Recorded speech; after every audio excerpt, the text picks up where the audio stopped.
పుణ్యమైనది రామనామం భక్తజనులకు ముక్తినిచ్చని దివ్యమంత్రము రామనామ హరే రామ హరే రామ రామ రామ హరే హరే హరే కృష్ణ కృష్ణ కృష్ణ హరే హరే హరే హరే హరే రామ రామచంద్రమూర్తికి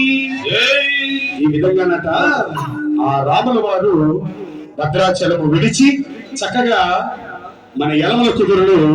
జరుగుతున్నటువంటి అయ్యప్ప స్వామి వారి పడి పూజ మహోత్సవానికి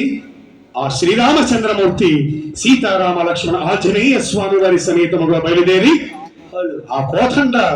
రామస్వామి